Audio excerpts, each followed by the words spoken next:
Hey there folks, Mark Johnson, tech-snobs.com. Going to do a full review on the Asus Vivo Tab Smart.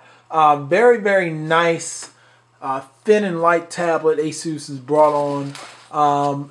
It reminds me a lot like their Android tablets. I mean, they do a pretty nice job overall with their Android tablets. They do a lot of different things, make a lot of different convergence devices, and this is one of them. Unfortunately, I do not have the keyboard. It is a Bluetooth keyboard, so it doesn't attach on the bottom like the other ones do, but overall still very nice, thin and light. You do have a HDMI port on this side, the left side, along with the micro USB. No USB native support. I'm sure you can get an adapter for the micro USB to use that. And then you also have a, I want to say this is the micro SD slot in the left hand corner as well, so you can put a micro SD card in there. It's probably up to 64 gigs like most other products, and this does have an Atom processor. It runs at a 1.8 dual core, and it's definitely nice. I definitely really like the overall performance of this product, more so than the original Surface RT tablet, which came out in October. So obviously this has a better processor in it. It does have 2 gigs of RAM, but it's got an 8 megapixel camera as well. Nice, display is nice, 720p. It does have NFC on it. It also even has GPS as well, which neither Surface has GPS or the NFC built in. So that's definitely a plus for Asus on that end.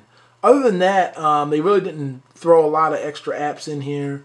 You do get the Asus camera, you get their web storage, which is cool. You have a Vibe Fun Center, which I'm not even really sure what that is.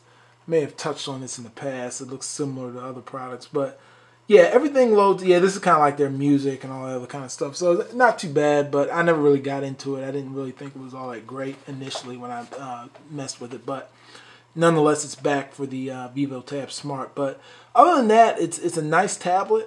It's one of the better Windows 8 tablets I've used, especially for the price. I mean, this is at $499, and that's the same price as some of the RT tablets. So you do get definitely a better design, thin, light, and it has just more functionality. I mean, you can install anything from Windows XP, Windows 7, Windows 8 apps. You have a full desktop. When you go to the desktop, you can do anything that you could do on a normal computer. And for a lot of people, for some people, I will at least say, this product will, surpass what they need as using maybe a light laptop. If you got an older laptop, this may do just enough for you.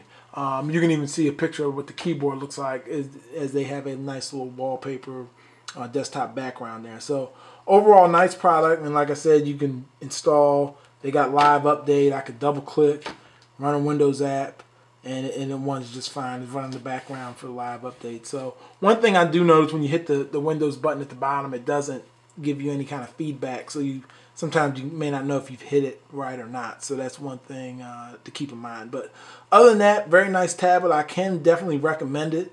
The only thing I will say, just caution you, like once you add the keyboard on, which I want to say is $129, now you're over, $650, almost closer to $700, and it's like at that price point you're getting closer to the much faster i5 Windows 8 Pro tablets out there. So definitely keep that in mind. But if you want something very light and thin, I mean, it's probably as good as you're going to get right now for Windows 8 as far as a Atom processor for $500. So thanks for watching, folks. Be sure to check the site out, tech-snobs.com. More coverage is going to be there. Stand-up job goes to Asus, and thanks for watching. Take care.